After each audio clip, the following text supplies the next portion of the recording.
El presidente Gustavo Petro denunció que la DIAN estaría infiltrada por mafias de empresarios que estarían manipulando el sistema para permitir la evasión de impuestos y el contrabando. El presidente Gustavo Petro encendió una nueva alerta institucional al asegurar que la DIAN estaría siendo infiltrada por organizaciones empresariales, legales e ilegales que habrían logrado manipular los sistemas internos para burlar el pago de impuestos y facilitar actividades de contrabando. Según el mandatario, esto compromete la capacidad del Estado para proteger la presentación de servicios públicos y mantener la estabilidad fiscal. Está tomada por mafias empresariales, legales e ilegales para evadir el pago de impuestos y generar contrabando a partir del manejo del software. Está descubierto, tenemos las pruebas, la Fiscalía ojalá nos ayude, pero haga la denuncia, hermano. El control de puertos es fundamental y se necesita coordinación policial mundial y estadounidense. El presidente de Colombia por primera vez es respetado en el Caribe y por los campesinos de Colombia. Frente a las declaraciones, organizaciones sindicales de la DIAN respondieron cuestionando la falta de medidas concretas por parte del gobierno. Representantes del sindicato señalaron que pese a las advertencias internas y a múltiples propuestas para reforzar la vigilancia, no se han adoptado decisiones estructurales para enfrentar a quienes utilizan la entidad para fortalecer intereses privados. En un país en el que el escenario recurrente para los menores de edad es el reclutamiento forzoso, la pobreza y la falta de oportunidades, algunos precandidatos presidenciales presentaron sus planes para la niñez colombiana. Con un panorama donde la niñez es vulnerable, niños de Tumaco, Buenaventura y Arauca confrontaron a los precandidatos presidenciales, exponiendo los principales retos de la niñez en Colombia. Tenemos muchas situaciones que están afectando a la niñez. La niñez está viviendo en contextos de pobreza, estamos viviendo en un país donde se ha exacerbado el conflicto armado. En Colombia, el problema de la niñez, desde el punto de vista de las políticas públicas, no es de plata, es que dejamos que nos roben la plata y la tenemos completamente desarticulada. Necesitamos que los recursos públicos para la niñez se vayan en atenciones directas de cuidado, de atención en centros de desarrollo infantil y sobre todo de calidad educativa. Hoy nosotros tenemos un pésimo sistema educativo, donde los niños pierden 11 años y no aprenden ni a leer bien, ni a escribir bien, ni aprenden matemáticas, ni tampoco aprenden ciencia. Lo segundo, tenemos unos niños en pobreza. Por su parte, la niñez de Colombia sigue esperando que el próximo presidente ponga como prioridad los derechos de los menores en el país. Regiones.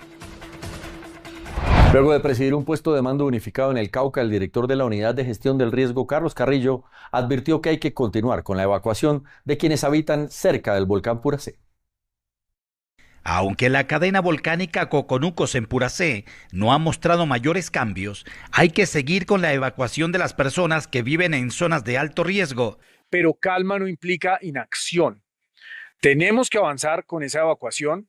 Nosotros damos la recomendación de la evacuación desde el Comité Nacional de Manejo, pero nosotros no damos la orden. Esa orden debe venir de las autoridades locales. Desde la Gobernación del Cauca se anunció los apoyos para que la comunidad pueda llegar a los centros de atención temporal y también fortalecer los organismos de socorro. Necesitamos que se concilien los censos de la población para atender y desde ahí se les brindará los apoyos necesarios desde la gobernación. La comunidad espera que se cumpla lo que se ha prometido y no se convierta en una visita técnica más. Estamos esperando que ver las acciones. Quedaron, por lo menos, el Instituto de Vías quedó de empezar las acciones en la siguiente semana. Esperemos que eso se vea. Igual lo que acaban de complementar en este PMU. Es de señalar que por el momento no ha habido cambios significativos en el volcán. La alerta naranja se mantiene. En Puracé, Cauca, Carlos Hoyos, Noticentro 1. El gerente de la Bolsa de Valores dio un balance positivo sobre las operaciones de este 2025 en Colombia. La Bolsa de Valores entregó un balance positivo para el cierre de 2025. El mercado colombiano cuenta con 115 valores disponibles, 64 acciones internacionales y 51 ETF, completando su apuesta de abrirles a los inversionistas el acceso a las principales empresas del mundo. En el mercado global colombiano este año se negociaron en promedio más de 15.500 millones de pesos diarios, un crecimiento del 130% frente al del año pasado. Nosotros hemos tenido un incremento muy importante, tanto en el valor de las acciones medido por el índice Colcap, un incremento muy importante en la liquidez, es decir, en el monto negociado diariamente. Esto beneficia a todos los inversionistas que pueden encontrar mejores opciones, mejores precios cuando ingresan al mercado, y hemos avanzado también en la integración de los mercados. El gerente proyecta que en 2026 los mercados seguirán creciendo con la llegada de nuevos emisores. Nosotros en lo que estamos convencidos es que el mercado de capitales colombiano va a seguir creciendo. Vamos a tener nuevos emisores, vamos a tener nuevos participantes, esperamos que los montos negociados, las emisiones tanto de renta fija, bonos como de renta variable, acciones van a seguir creciendo. Pero asimismo advirtió que para mantener la confianza es clave tener claridad sobre el panorama fiscal, pues señaló que el país no puede seguir con un déficit tan alto y que es urgente recuperar la sostenibilidad fiscal, porque ya se siente en el costo de la deuda pública. El presidente de Camacol, Guillermo Herrera, estimó que para 2026 habrá una reactivación del sector vivienda en el país. La Cámara Colombiana de la Construcción espera una reactivación del sector para 2026 y proyecta un crecimiento de las ventas entre el 5 y el 12%. De igual manera se prevé un repunte en los inicios de obra superior al 13%. El presidente del gremio, Guillermo Herrera, afirmó que parte de la recuperación se da por el impulso de las regiones como Bogotá, Antioquia y Atlántico, que diseñaron un programa de subsidios. Ya hay síntomas de recuperación del sector, ¿no? Pero pues enfocado en algunas regiones más que en otras. En el caso de los segmentos de vivienda de interés social, lo que vemos es que el mejor desempeño se ha concentrado en 3 regiones principalmente, que representan hoy el 40% de las unidades que se han comercializado en este tipo de vivienda en lo que va corrido este año. Y eso es Bogotá, Antioquia, Medellín, Atlántico, Barranquilla. Se refirió al tema del salario mínimo al señalar que un incremento desproporcionado afecta a la vivienda nueva. Un desequilibrio en eso lo único que genera es más presiones inflacionarias, entre otras en el precio de la vivienda nueva, que como sabemos en el caso de la vivienda social, pues tiene precios tope definidos en salarios mínimos, o en el costo de producción de la vivienda, donde la mano de obra directa representa hasta el 20, a veces incluso el 25% del costo directo de producción de una vivienda en el país. Finalmente dijo que lo preocupante es el bajo presupuesto para la vivienda de interés social. La Fiscalía pidió mantener en firme la condena contra Aida Victoria Merlano por utilizar a su hermano menor de edad en la fuga de su mamá, la ex senadora Aida Merlano.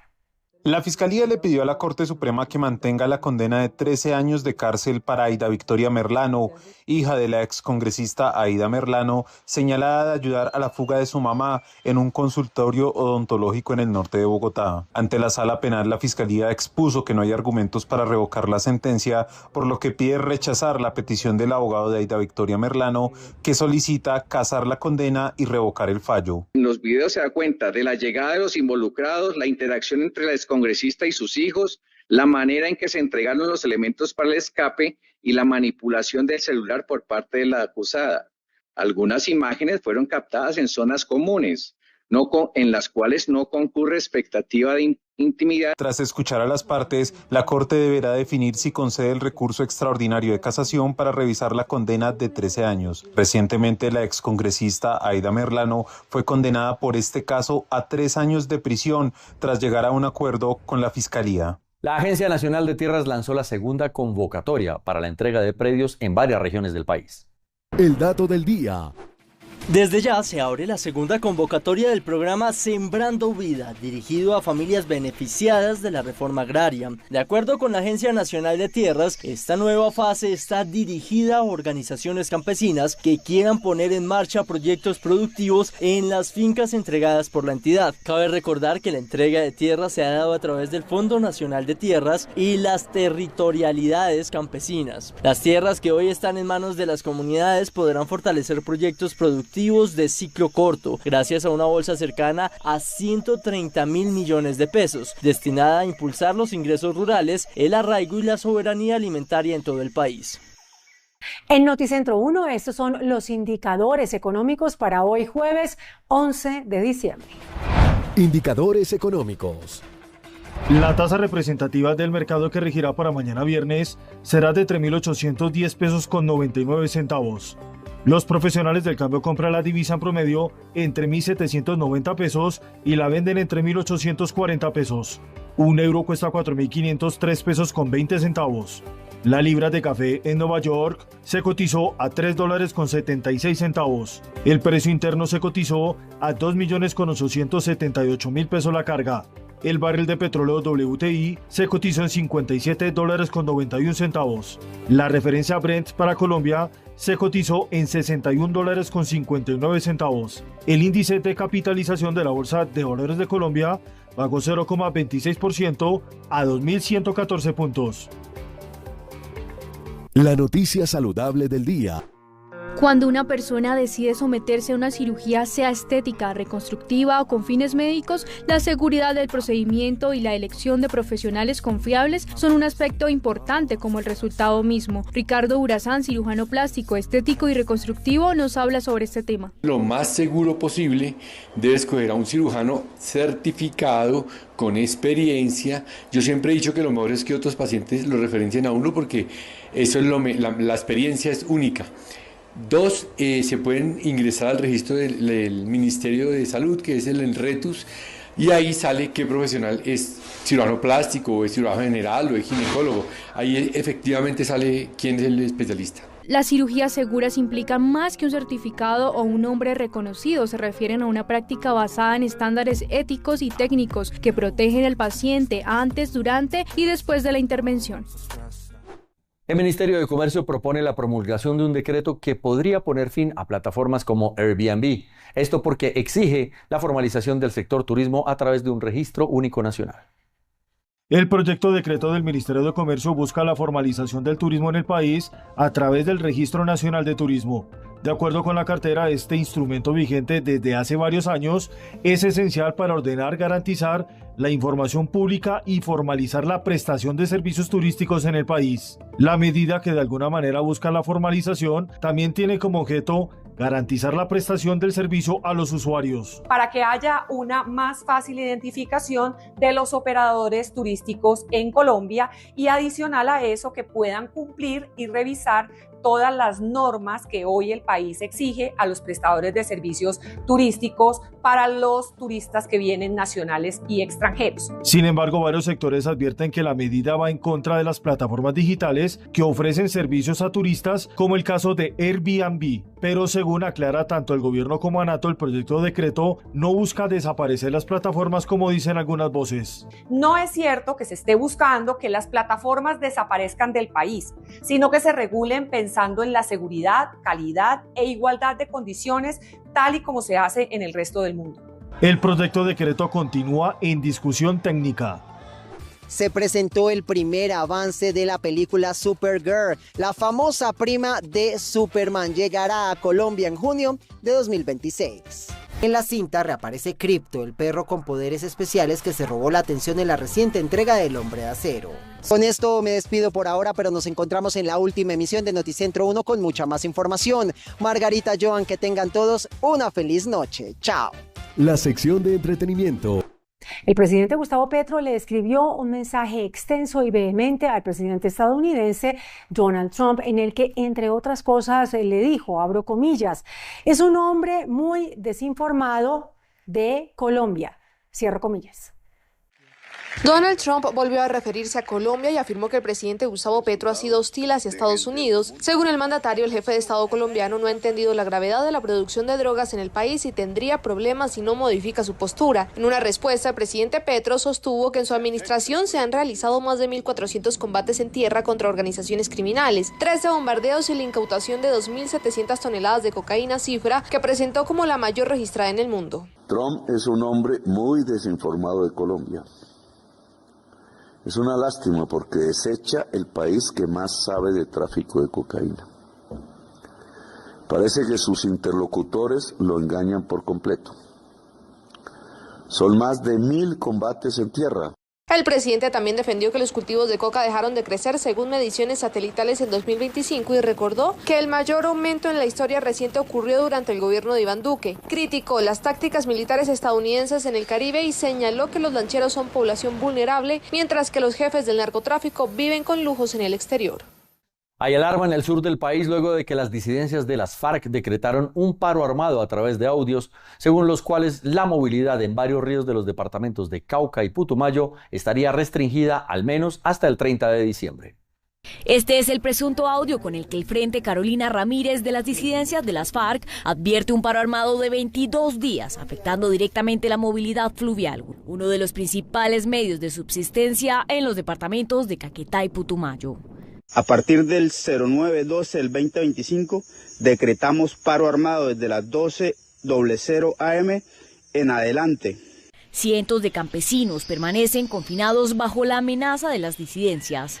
La medida afecta directamente la movilidad en ríos claves como el Caquetá, el Caguá, Norte Guasa y Jericó, impactando municipios como Curillo, Milán, Cartagena de Chairá, Solita y parte del Putumayo. Queda restringida la movilidad en su totalidad. Estas medidas se extenderán hasta el próximo 30 de diciembre.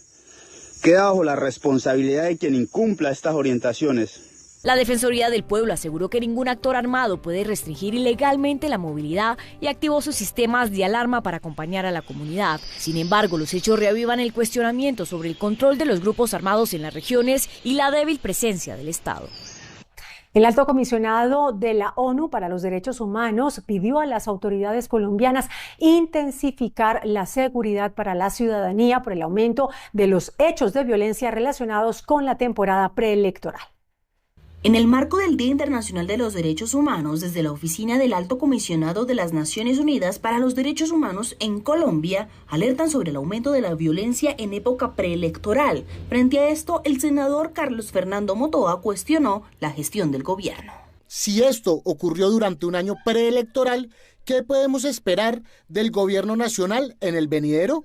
Clave que los diferentes liderazgos del país entiendan que Gustavo Petro los dejó por su cuenta y que si no adoptan medidas de autocuidado, nadie más lo hará. Según la ONU, este año han documentado 18 casos de homicidios de líderes políticos, entre ellos el del congresista y precandidato presidencial Miguel Uribe. El senador Honorio Enríquez también reaccionó. Petro anunció que su gobierno sería la potencia mundial de la vida, pero del 1 de enero al 30 de noviembre van 198 homicidios a líderes sociales según los derechos humanos de la ONU. No solo se les olvidó la potencia mundial de la vida, sino que se les acabó la preocupación por los defensores de derechos humanos. La ONU advierte sobre el aumento de la violencia asociada al proceso electoral. La farmacéutica Roche reveló que su fármaco oral experimental Giredestrant redujo el riesgo de recurrencia del cáncer de mama en un 30% en comparación con la terapia endocrina estándar, lo que, según la compañía, representa el primer gran avance en el tratamiento hormonal de la enfermedad en más de 20 años. La empresa suiza señaló que los resultados muestran que a los 3 años el 92,4% de las pacientes del grupo tratado con el medicamento seguían libres de la enfermedad frente al 89,6% del grupo que recibió el tratamiento estándar y que en muchos casos recayeron en el padecimiento. Con el fin de potenciar la labor de los guías de turismo, el Ministerio de Comercio a través de Fontur y la Cruz Roja Colombiana abrieron la convocatoria nacional para guías de turismo y actores de la cadena de valor. El pronóstico de esta iniciativa, que cuenta con 900 cupos para formación certificada en primeros auxilios y atención de emergencias en 30 municipios del país, es preparar a quienes son la primera respuesta ante la emergencia que se pueda presentar en el desarrollo de la actividad turística. Esta será una oportunidad para fortalecer capacidades, aumentar la empleabilidad y salvar vidas cuando el tiempo corre en contra. Las postulaciones se recibirán hasta el próximo 21 de diciembre de este año. Un informe de FENALCO anunció que un proyecto decreto del gobierno nacional podría poner en riesgo el transporte de carga liviana en el país. Desde FENALCO se anunció una demanda ante el Consejo de Estado para que se suspenda el decreto 1017 expedido por el Ministerio de Transporte, el cual adoptó medidas sobre el transporte de carga en el país. De acuerdo con el gremio, el gobierno está tomando medidas tributarias y ajustando umbrales sin tener una justificación técnica. El decreto desestimula el sector transporte y el comercio formal. La consecuencia de la medida será una caída de las ventas de los vehículos nuevos de carga hasta del 25%. Esto implicaría menos renovación del parque automotor, mayores costos operativos, un transporte más caro y por ende mayor costo de vida. Precisamente se está incrementando el aporte al Fondo para la Promoción de Ascenso Tecnológico FOPAT y amplía el universo de obligados al incluir vehículos de carga desde 3.5 toneladas. Esta demanda que presentamos busca restaurar el equilibrio y proteger a los colombianos que dependen del transporte y del comercio automotor para sostener sus negocios y sus familias. FENALCO advierte la inconstitucionalidad del decreto. Banca Mía colocó en la Bolsa de Valores un bono para la financiación de proyectos en la Amazonía.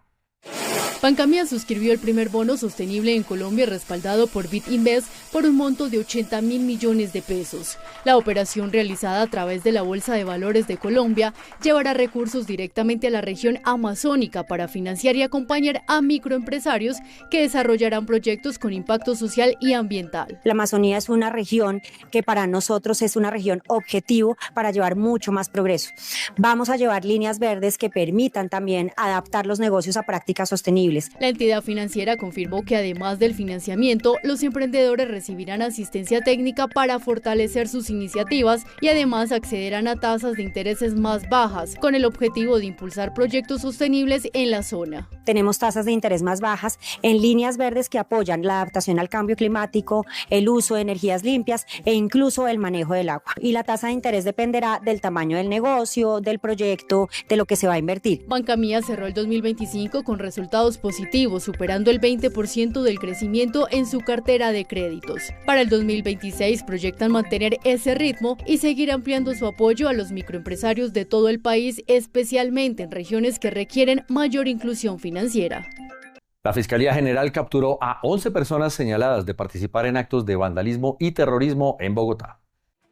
Pese a las capuchas y máscaras, la Fiscalía logró identificar a un grupo de 11 personas quienes serían los responsables de múltiples actos de vandalismo y terrorismo en Bogotá. 12 eventos ocurridos entre marzo del 2024 y septiembre del 2025, en los que los presuntos integrantes de este grupo habrían perpetrado hechos contra la población civil, la fuerza pública, el transporte y la infraestructura de la ciudad. La Fiscalía vinculó a las 11 personas consideradas como integrantes de la primera línea 2.0 con 8 delitos, incluido terrorismo. Entre ellos, Sneider Sebastián Cantón Cortés y Juan Sebastián Maníos Lozano, quienes serían los principales coordinadores de la fabricación de elementos peligrosos como bombas molotov y papa bomba. Un juez envió a la cárcel a los integrantes de la red delincuencial. Por primera vez habló el brigadier general Juan Miguel Huertas. Rompió su silencio para aclarar que nunca ha tenido vínculos con alias Calarcá. El ministro de Defensa, Pedro Sánchez, enfrentó la segunda parte de la moción de censura en la Cámara, motivadas por las revelaciones de presuntos nexos entre el ejército con disidencias de alias Calarcá y el aumento de la violencia. Nunca hay una acción de la fuerza pública contra Calarcá. Luego de asegurar que el ministro estaba jugando por debajo de la mesa con Calarcá, el ministro aseguró que no es ningún criminal. Representante, yo le pido respetuosamente que me respete a mí y que respete mi cargo. No soy ningún delincuente. Respondió ante los cuestionamientos por bombardeos donde fallecieron menores de edad reclutados. Es que están diciendo que atacando a niños. Qué pena, aquí no estamos hablando de niños. Estamos hablando de menores combatientes. No estamos atacando ningún jardín infantil. Mientras el Congreso ardía, el general Juan Miguel Huertas, principal cuestionado por presuntos nexos con disidencias Calarcá, habló por primera vez en una entrevista con Daniel Coronel. Huertas negó rotundamente cualquier contacto o reunión con Calarcá y denunció ser víctima de una campaña de desprestigio y suplantación dentro del ejército. Según él, esto explicaría que su nombre aparezca en archivos del disidente. Los precandidatos Vicky Dávila, Daniel Palacios y Aníbal Gaviria se presentaron ante la Registraduría Nacional para oficializar sus candidaturas con más de 1 millón de firmas. La periodista y precandidata Vicky Dávila entregó más de 1.300.000 firmas y durante su declaración lanzó una dura advertencia al afirmar que si Cepeda es elegido presidente se consolida un narcoestado. Por otro lado, el exgobernador Aníbal Gaviria radicó más de 1,6 millones de firmas por el movimiento Fuerza de las Regiones. En un acto rodeado de banderas, Gaviria enfatizó que el país necesita unidad y hechos y agradeció a sus aliados como David Luna y Mauricio Cárdenas. De ninguna manera que hay una vocería de una persona o de otra. Yo creo que la vocería es de todos y en el momento en que esté definido completamente ese propósito se lo haremos a conocer al país. Pero obviamente todos estos gestos muestran que hay realmente una gran cohesión y un gran propósito de unidad entre estos candidatos. Por su parte, el exministro Daniel Palacios llegó a la registraduría con alrededor de 1.200.000 firmas acompañado de su familia y simpatizantes. Señaló que su candidatura busca consolidar una propuesta de seguridad y orden y destacó que el mecanismo de firmas representa un respaldo ciudadano y directo a su aspiración presidencial. La ONU advirtió sobre el aumento de los hechos de violencia relacionados con la época preelectoral en Colombia. En lo que va de este año se han registrado 198 homicidios de líderes sociales. A meses de las elecciones, la ONU encendió las alarmas por el incremento de ataques contra líderes sociales y defensores de derechos humanos. Entre el 1 de enero y el 30 de noviembre de 2025, la ONU recibió 198 denuncias de homicidios de personas defensoras de derechos humanos, siendo el Cauca, Guaviare, norte de Santander y Valle del Cauca los departamentos más afectados por esta violencia política. Frente a estas cifras, Indepaz aseguró que existe falta de garantías democráticas ante un proceso electoral marcado por la sangre de líderes sociales. Hay alertas sobre riesgos para las elecciones y las campañas en este periodo en varios planos. Uno, continúa el asesinato de líderes sociales en una cifra que supera la del año pasado. Dos, algunos jefes de grupos armados están hablando de alterar las elecciones, de sabotear. El caso de Mordisco en el Guaviare, en algunas zonas del Bajo Caguán y del Putumayo. La ONU concluye que pese a que el país se dirige a las urnas, los grupos armados siguen expandiendo su control territorial.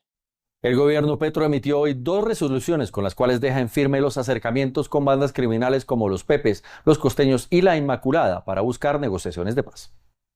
Las resoluciones en el caso de los Costeños y los Pepes, el gobierno se ampara en informes de inteligencia que identifican a Jorge Eliezer Díaz, alias Castor, y a Digno Palomino como sus líderes respectivamente. Ambas organizaciones han sido señaladas por la policía como responsables de homicidios, extorsiones y control territorial en Barranquilla y municipios del Atlántico. En la resolución 441, el Ejecutivo autorizó contactos con la Inmaculada, estructura criminal con fuerte presencia en Tuluá y el centro del Valle, considerada responsable de múltiples hechos violentos en la región. Para estos acercamientos, Petro delegó al jefe de la Dirección Nacional de Inteligencia, Jorge Arturo Lemus, al director de Contrainteligencia, Ricardo Rey, y a Alexander Rojas, quienes podrán promover diálogos bajo supervisión del Gobierno Nacional. Los documentos precisan que los acercamientos no constituyen acuerdos de paz formales, sino diálogos preliminares orientados a lograr el sometimiento a la justicia y pacificación de los territorios afectados.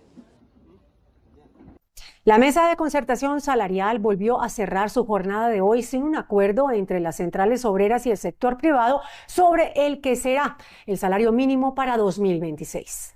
Tras una serie de reuniones bilaterales, primero entre el gobierno y las centrales obreras y luego entre el ministro y los empresarios, aún no hay un acuerdo de incremento salarial para 2026. No hemos querido todavía presentar propuestas concretas, pero queremos informarle a la opinión pública con mucha satisfacción y con mucho optimismo que ambas partes han mostrado una disposición a aproximarse a un acuerdo. De acuerdo con Fabio Arias, presidente de la CUT, la distancia aleja la posibilidad de un acuerdo concertado. No vemos posibilidad de que haya acuerdo en la mesa de concertación por la distancia abismal que hay entre las dos cifras. Por tal motivo nos parece que lo que va a suceder es que el gobierno lo va a hacer mediante un decreto, dado de que no hubo acuerdo en la comisión de concertación.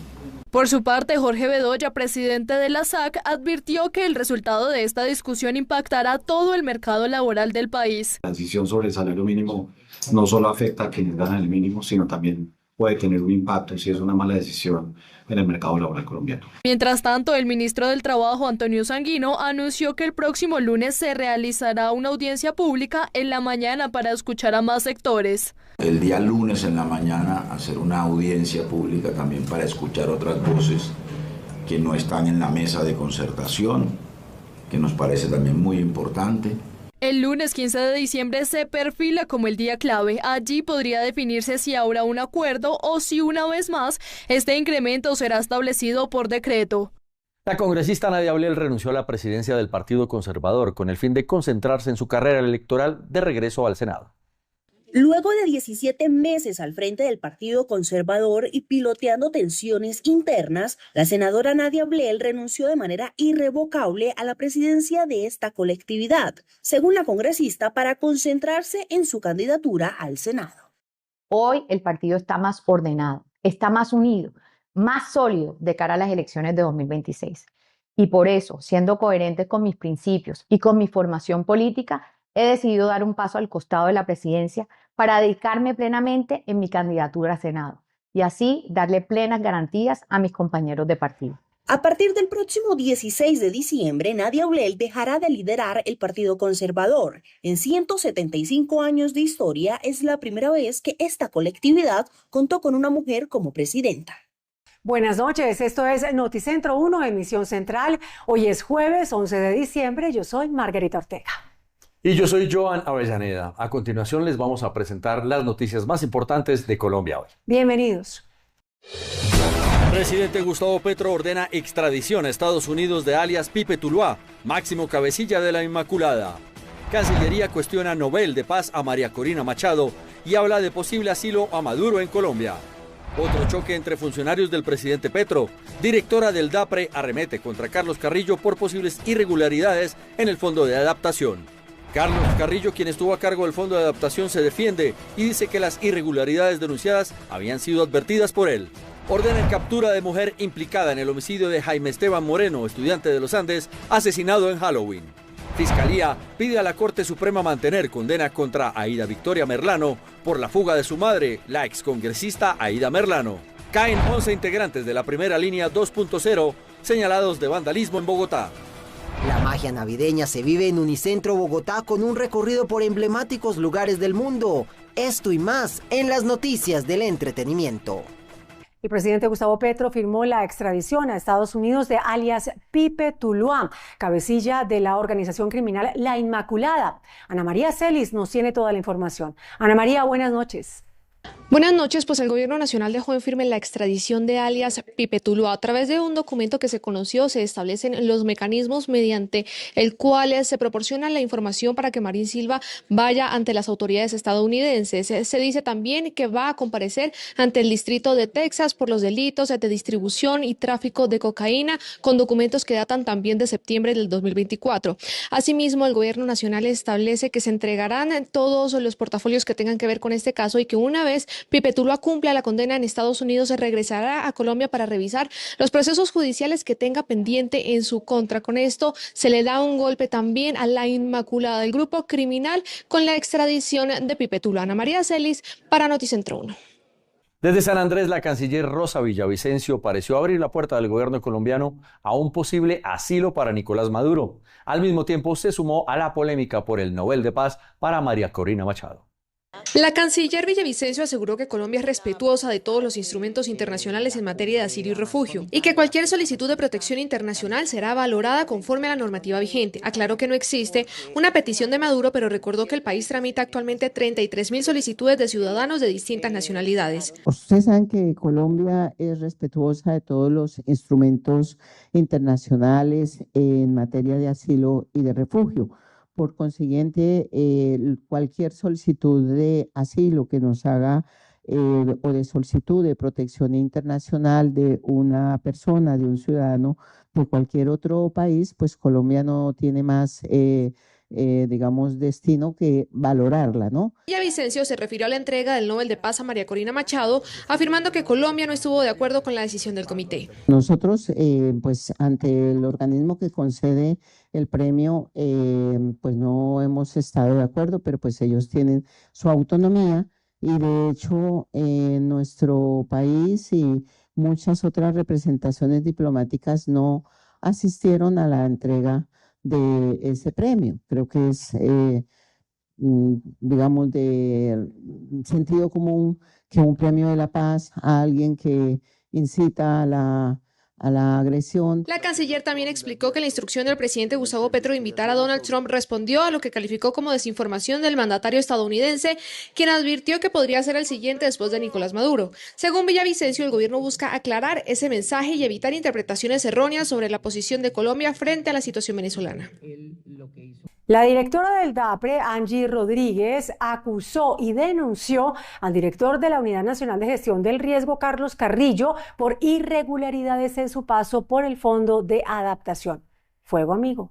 Buenas noches a todos. La directora del DAPRE y gerente encargada del Fondo de Adaptación, Angelicet Rodríguez, reveló un informe que describe un panorama crítico en la entidad, baja ejecución presupuestal, irregularidades en contratos y proyectos esenciales prácticamente paralizados. Según el documento, en 2025 solo se ha ejecutado el 47% de las metas programadas y existe un riesgo de que el Ministerio de Hacienda ordene el reintegro de casi 800.000 millones por falta de gestión en iniciativas del fenómeno de la Niña y la Mojana. Acá viene la alerta de estos contratos, que es, perdónenme, por no decirlo menos, una vergüenza completamente. Porque aquí se habla con cifras, con estadísticas y con hechos. El primer proyecto, el de la Ruta del Arroz, este proyecto fue estructurado y contratado durante la gerencia de Carlos Carrillo. En el caso de La Mojana, la ejecución es del 3%, pese a que ya deberían existir estudios avanzados y obras en curso.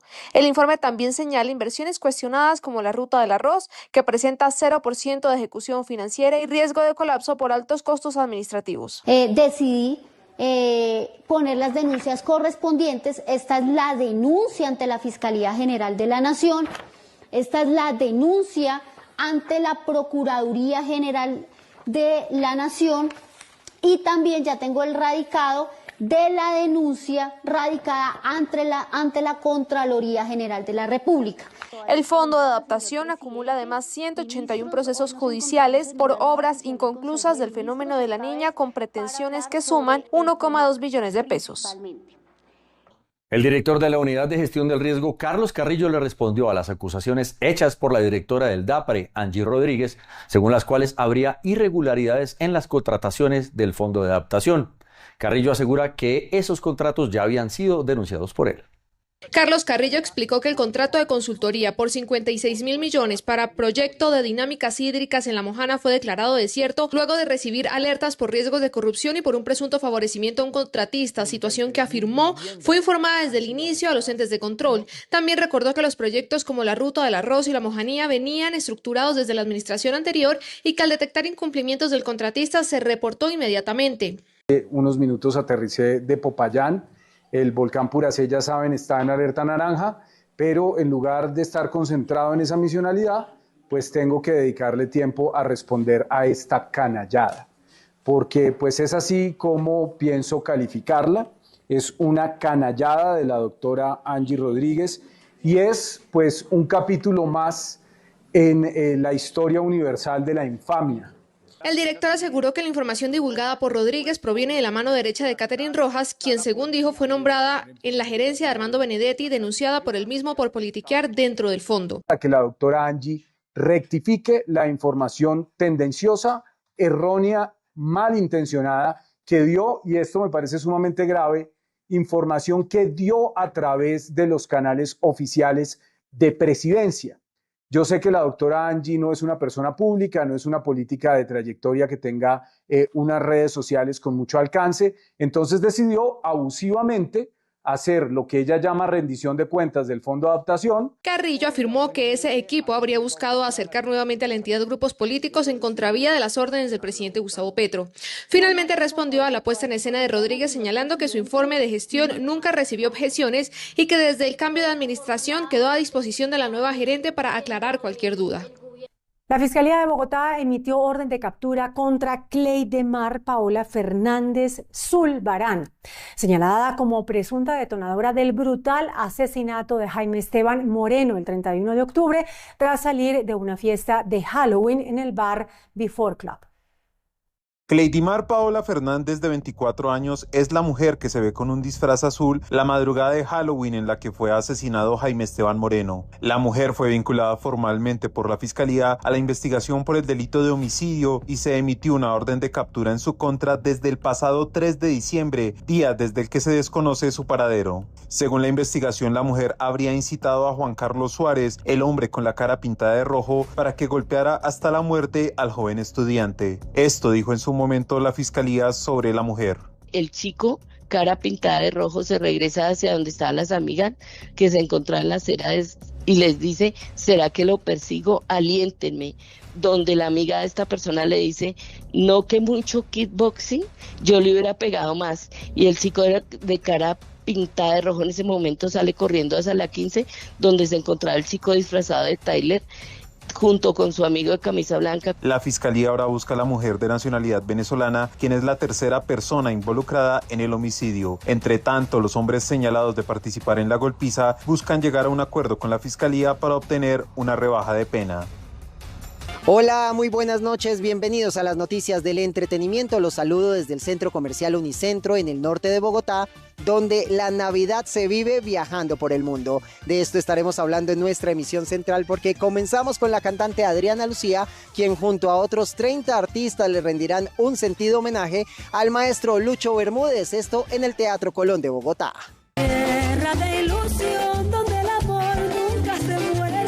La música colombiana vuelve a brillar este diciembre con un homenaje cargado de memoria, ritmo y tradición. Adriana Lucía llega con un poderoso concierto en formato Big Band para rendir tributo a uno de los grandes músicos colombianos, Lucho Bermúdez, el maestro que llevó la cumbia y el porro a escenarios internacionales y marcó la identidad musical del país con obras que hoy son patrimonio sonoro.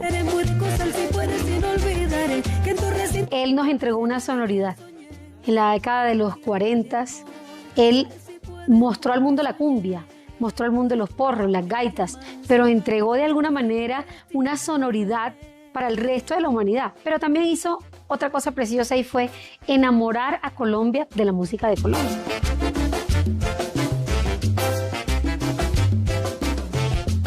Vamos a tener la dicha de tener músicos de una avanzada edad, pero también de un avanzado conocimiento que vamos a disfrutar enormemente. Escuchar este tipo de arreglos que guardan fidelidad a los arreglos originales. En escena, la artista estará acompañada por más de 30 músicos, recreando los arreglos, la elegancia y la fuerza orquestal que caracterizaron el estilo de Bermúdez, pero con ese sello caribe y vibrante que distingue a Adriana Lucía. Hoy quiero gozar, quiero vivir en Sal si puede. Un viaje musical que conecta generaciones y revive la obra de un creador fundamental para entender la música tropical colombiana. Maestro Lucho por Adriana Lucía se presentará el próximo 18 de diciembre en el Teatro Colón. Y nos vamos para Santa Marta, donde el cantante Carlos Vives conmemoró la primera década de su fundación Tras la Perla, con la que ha buscado resignificar social y ambientalmente esta región de Colombia. Imaginen una ciudad bañada por las aguas turquesas de un mar cristalino. Tras la Perla de América hoy llegó a sus 10 años. Carlos Vives y Claudia Elena Vázquez han trabajado arduamente por la cultura, la educación, el medio ambiente y un mejor estatus de vida a las familias que viven en los pueblos palafitos de la Ciénaga Grande. Buscamos varios años patrocinios para poder crear esta pequeña película que hoy podemos ver, que se llama 500. Buscando eso, y al final lo logramos hacer con inteligencia artificial, con tantas cosas, pero lo logramos hacer porque era lo que queríamos, contarle al Samario un poquito más de su historia. Su ayuda idónea también ha tenido un papel importante en estos primeros 10 años de la Fundación Tras la Perla. Para mí, sí, empezar con una fundación que al principio la llamábamos iniciativa, precisamente entendiendo cómo nos íbamos a mover en el territorio, y es entender que la ayuda no es desempoderar al otro, sino es darle la fuerza para que surja con su propia autonomía. Yo soy de aquí, aquí crecí y aquí me... ¿Sí? Con esta canción, Carlos Vives finalizó la rueda de prensa en Santa Marta de los 10 años de su fundación. Una de las agrupaciones más tradicionales de esta época del año sin duda es Banda Parranda. Hablamos con sus integrantes sobre los lanzamientos que nos presentan y los proyectos que vienen de cara al 2026. Llegó diciembre con su alegría. El dúo colombiano Charly y Willy, la Banda Parranda, lanzó oficialmente su nuevo sencillo Llegó Diciembre, una canción original que celebra el espíritu festivo y la alegría característica de la temporada. Ya con mis vecinos vamos a pintar mi cuadra querida. Es una canción que yo escribí, es de nuestra autoría. Yo la escribí, la hicimos en colaboración con un amigo de Ibagué, Walter Vera, que es cantante, humorista, también conocido como Gorobeta. Y bueno, habla de la Navidad, habla del arbolito, habla de los vecinos, las calles pintadas, como esas tradiciones que tal vez se han perdido un poco. Pero hay ciudades, municipios y algunas calles que aún conservan estas tradiciones navideñas y eso es Llegó Diciembre. Hicimos el video en Ibagué. En Ibagué, sí. En el barrio San Pablo y decoraron, tal cual te contamos, decoraron todo, pintaron el piso, los andenes, sancocho, tamales, pañuelo, natilla, entonces muy familiar y muy de barrio. Un mes sabroso de muchas fiestas y algarabía. La producción cuenta con la participación del reconocido humorista ibaguereño Walter Vera, conocido como Gorobeta, quien aporta su sello humorístico y cercano al proyecto. El mejor mes del año, lo digo yo, vamos a disfrutarlo. Como la Banda Parranda vamos a cumplir 17 años ya, cómo pasa el tiempo, pero aún seguimos jóvenes y bellos, ¿no? Pero sí ha sido de aprendizaje continuo, de mucha diversión, muchos viajes, mucha música, ¿no? Sí, muchos años, ya como te dice Willy, como la Banda Parranda, 17 años en la música, ya 25, 26 años haciendo música tropical todos los diciembres, bueno, todo el año, pero sobre todo los diciembres. Entonces ya una escuela bastante grande, felices, agradecidos con toda la tradición colombiana, porque es la que nos permite trabajar y hacer esta buena música. El mejor mes del año. Con Llegó Diciembre, Charly y Willy, la Banda Parranda, buscan compartir un mensaje de alegría, unión y fiesta con todos los colombianos. El mes del año, lo digo yo, vamos a disfrutarlo, vamos a gozarlo con emoción y mucho amor. Y con esto me despido por ahora, pero nos encontramos en la emisión central de Noticentro 1, Al Cine. Los espero. Hola, muy buenas noches, bienvenidos a las noticias del entretenimiento. Los saludo desde el Centro Comercial Unicentro en el norte de Bogotá, donde la Navidad se vive viajando por el mundo. 260.000 bombillos se encendieron para vivir la época más colorida del año. La Navidad en Unicentro se vive viajando alrededor del mundo. Este año el centro comercial más tradicional de Bogotá comparte con todos sus visitantes un pasaporte que los llevará por aquellos lugares donde las festividades de fin de año se celebran en grande. Estamos en este momento en Alemania, tenemos París con una réplica de la Torre Eiffel, tenemos Estados Unidos con una maravillosa pista de patinaje de 140 metros cuadrados, tenemos las auroras boreales de los países nórdicos de Islandia, donde las pueden ver en realidad aumentada, además de una maravillosa escenografía. Sin duda, una de las atracciones más llamativas es esta pista de hielo inspirada en la mágica Nueva York de cada diciembre. Nosotros empezamos a planificar la Navidad desde enero. En realidad llevamos todo el año trabajando. Es un pool de personas de todas las áreas de la compañía, todas aportando desde su frente de trabajo, con mucha creatividad, pero sobre todo con mucha pasión y mucho amor para esta época tan maravillosa. En 2025 se encendieron 260.000 bombillos que consumen lo equivalente a 16 secadores de pelo prendidos al mismo tiempo, lo que habla también del compromiso por la sostenibilidad que hay desde el centro comercial.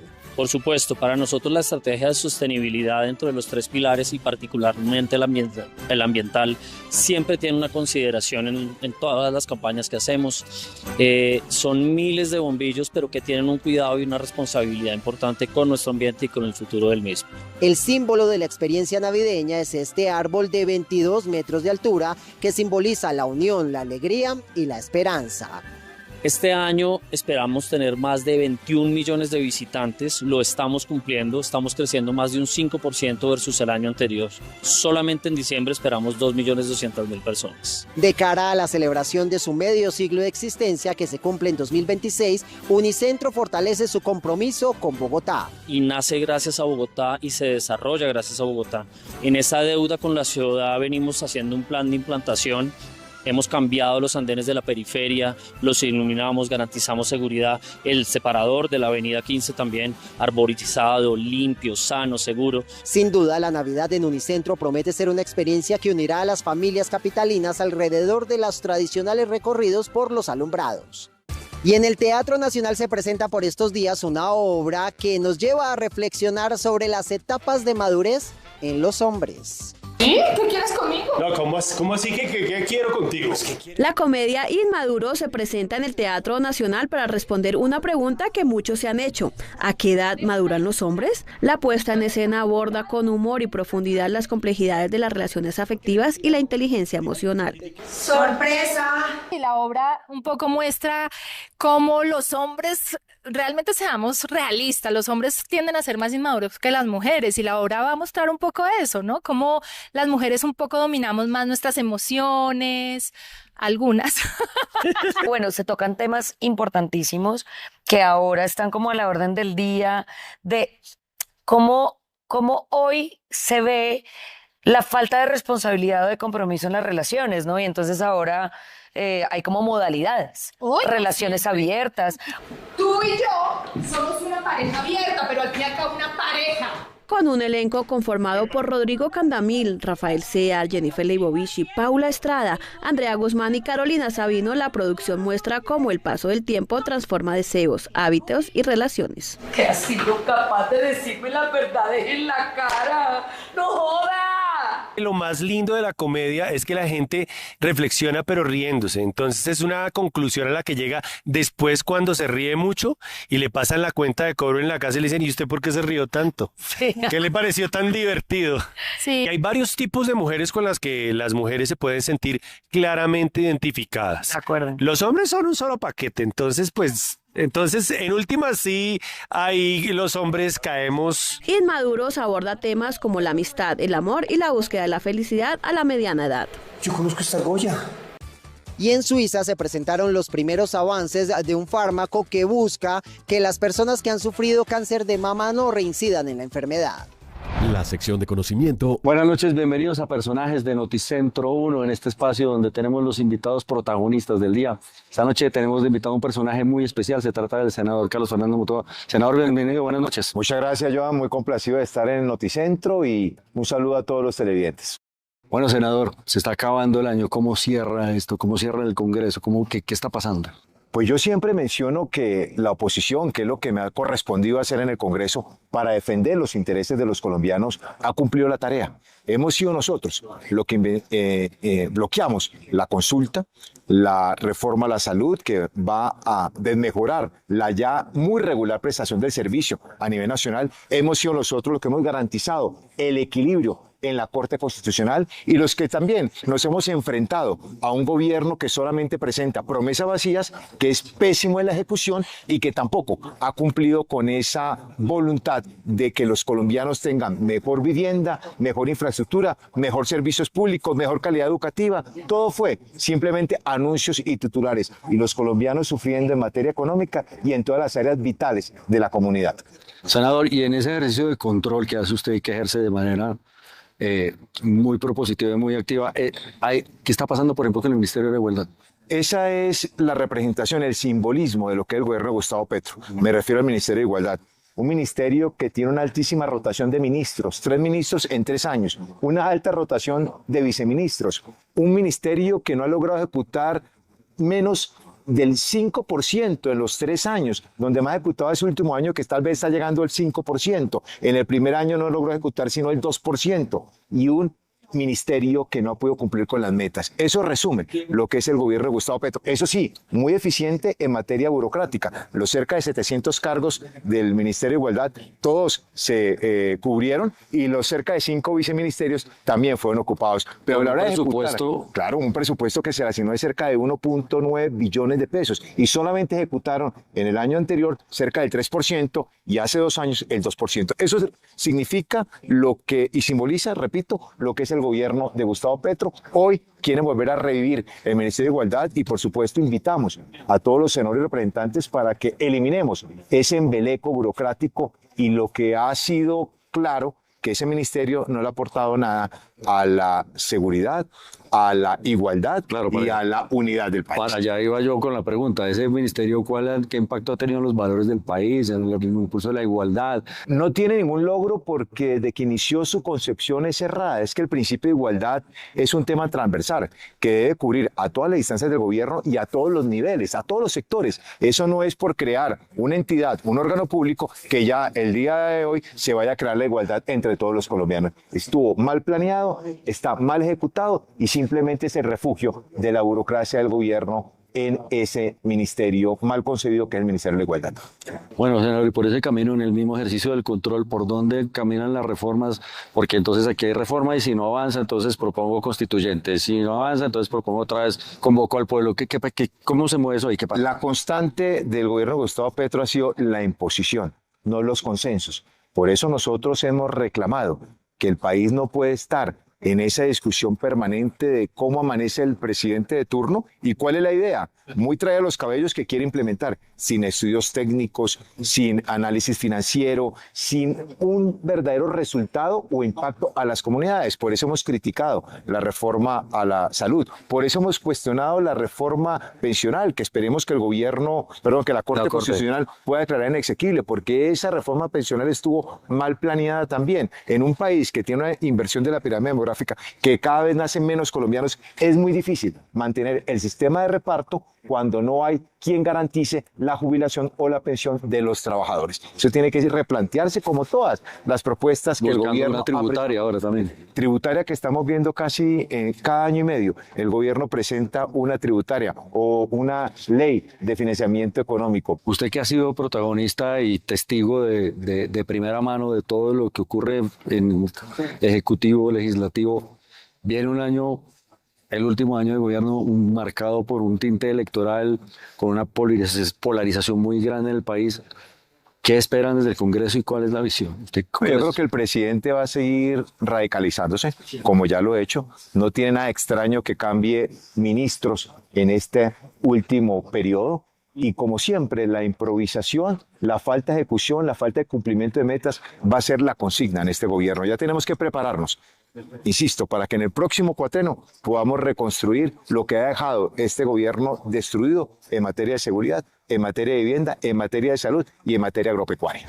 Senador, y aquí precisamente en el Congreso de la SAC lo vi pronunciándose y hablando sobre la jurisdicción agraria. Sí, ese fue un episodio que podemos rescatar de un trabajo conjunto entre partidos políticos. Se aprobó la reforma constitucional de jurisdicción agraria porque entendemos que una necesidad en el país. Se aprobó la ley estatutaria y estamos en el último debate de la ley ordinaria, con algunas preocupaciones, y es que el gobierno insiste en que autoridades administrativas sean las que decidan los temas más gruesos en materia de conflicto de tierras. Por supuesto, nosotros insistimos en que debe ser un juez de la República, no una autoridad administrativa, que entre otras cosas hemos visto cómo el gobierno, de acuerdo a sus intereses, también va acomodando esa línea administrativa. Lo hemos visto con las decisiones de la Superintendencia de Industria y Comercio, lo hemos visto con decisiones de otros ministerios que de acuerdo a su conveniencia van modificando las normas y los decretos. No podemos permitirlo y por eso insistimos en que por seguridad jurídica y por la protección del campo colombiano debe ser un juez de la República el que resuelva todos los litigios en materia de propiedad de tierras. Bueno, y volvamos a este tema, al tema electoral. Sobre el tema electoral se está posando una nube de dudas en cuanto a las garantías, que la registraduría, que el proceso, que no hay. ¿Cómo se puede hacer desde el Congreso para llevar ese mensaje de transparencia? Porque al final se trata de eso, porque sea cierto o no el ejercicio es desvirtuar el resultado si no funciona. Yo confío en la Registraduría Nacional. Tengo algunos reparos, tal vez en la forma en que el Consejo Nacional Electoral se pronuncia sobre las investigaciones que tiene conocimiento, pero en materia de organización electoral, de garantías, de transparencia, creo en lo que viene haciendo el Registrador Nacional. Y ese debe ser el acompañamiento que debemos tener los colombianos, porque se ha elegido el gobierno de Gustavo Petro con estas reglas democráticas. Acaban de ganar una consulta popular, una consulta electoral en cabeza de su protegido, de su ahijado, que es Iván Cepeda, también con estas reglas democráticas. Han tenido hoy una posibilidad de organizar la lista al interior del Pacto Democrático con las reglas que actualmente existen en el país. Así que eso tenemos que preservarlo, porque uno puede criticar un sistema electoral cuando no le va bien y cuando le da bien simplemente guardar silencio. Eso debe de corregirse y creemos que esa es la voluntad y la opinión de la mayoría de colombianos para garantizar esas elecciones y sobre todo la participación en el próximo Congreso de la República, que se elegirá el 8 de marzo y luego vendrá primera vuelta presidencial y ojalá ahí podamos de una vez derrotar al petrismo en primera vuelta. Bueno, cerremos con esta pregunta, senador, que es un tema que está sobre la mesa actual y que lo estamos viviendo, y cada colombiano que se acerca uno dice, ¿qué vamos a hacer? ¿Qué vamos a hacer con la seguridad del país? La seguridad del país tiene que reconstruirse también, porque fue destruida por este gobierno y en ello hemos propuesto eliminar inmediatamente la política fallida de la paz total, que todo el país lo reclama, pero el gobierno no ha tomado la decisión. Segundo, volver a implementar el plan de sustitución de cultivos ilícitos y también erradicación forzosa. Y por supuesto, combatir la costumbre, la cultura y la legalidad. Muchos actores criminales, grupos criminales cooptan las alcaldías y las gobernaciones. Eso tenemos que evitarlo por medio de un paquete legislativo, pero también accionar de la fuerza pública y las investigaciones que siempre son necesarias de la Fiscalía General de la Nación. Nos queda mucho tema para poder nosotros reconstruir en materia de seguridad. La cooperación internacional es fundamental. Que los países que nos brindaron apoyo en inteligencia militar, en cooperación, en equipos, pues no se vea hoy eliminada por la voluntad o por el querer del presidente de turno. Aquí nos corresponde volver a implementar una política de Estado en materia de seguridad que no sea al vaivén de un gobierno de turno o de los ciclos políticos. Bueno, senador, muchas gracias por sus opiniones, por sus conceptos, pero sobre todo por unas respuestas tan claras que dan un mensaje que realmente deja muy definido el panorama. A ustedes les agradecemos por su teleaudiencia y les damos paso para que continúen con más noticias en Noticiero.